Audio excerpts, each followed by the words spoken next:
আসসালামু আলাইকুম প্রিয় শিক্ষার্থীরা, আমরা তোমাদের জন্য আরো একটি খুব গুরুত্বপূর্ণ সংবাদ নিয়ে আজকে আসলাম। দেখো, আমাদের বর্তমান যে সর্বশেষ সিদ্ধান্ত সেটি হচ্ছে নতুন বইয়ে বার্ষিক পরীক্ষা হবে পুরনো পদ্ধতিতে। অর্থাৎ আমাদের মধ্যে একটি সংশয় ছিল যে আমাদের বইটাই কি চেঞ্জ হয়ে যাবে কিনা। আচ্ছা, বই চেঞ্জ হচ্ছে না এই বছর। দ্বিতীয় কথা হলো আমাদের বার্ষিক পরীক্ষা হবে কি হবে না।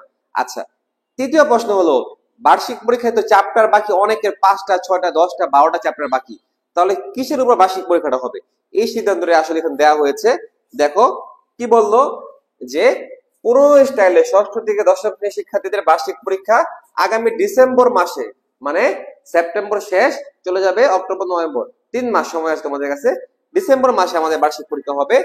কিন্তু নতুন শিক্ষাক্রমের ওই বইগুলোর কোন কোন টপিক থেকে পুরনো স্টাইলে প্রশ্ন করে পরীক্ষা নেওয়া যায় সে রাস্তা খুঁজে বের করছে জাতীয় শিক্ষাক্রম ও পাঠ্যপুস্তক বোর্ড এনসিটিবি, এবং এটা নিয়ে তারা একটা একটা পরিকল্পনায় বসতেছে।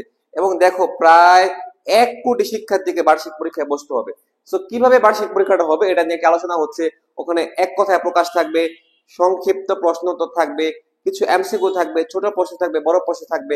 অর্থাৎ আগে যেভাবে প্রশ্ন থাকতো সেইভাবে তোমার প্রশ্ন তৈরি করা হবে। তো এই হলো আমাদের তোমার লেটেস্ট আপডেট।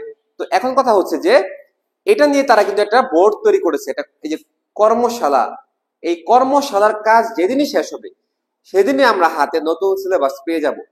এখন নতুন সিলেবাসটি যখন আমরা পাবো তখন আমরা সাথে সাথে ওই সিলেবাসের পড়াগুলো তোমাদেরকে পড়িয়ে শেষ করে দিব। ক্লাস 6 7 8 9 সবারটাই আমরা শেষ করে দিব। এখন প্রশ্ন হচ্ছে, তাহলে এখন আমরা পড়ালেখাটা করব কিভাবে? এখন আমাদের অতটা সিরিয়াস পড়ালেখা দরকার নাই। ধরো আমরা অধ্যায় 8 পড়েছি, কিন্তু আমার সিলেবাসে অধ্যায় 8 দিল না। তো আমরা পড়বো জানার জন্য, কারণ আমার বইয়ের পর্যাপ্ত জ্ঞানগুলি যদি আমরা অর্জন না করি তাহলে আমাদের তো পরবর্তী ক্লাসগুলোতে অসুবিধা হয়ে যাবে, তাই না?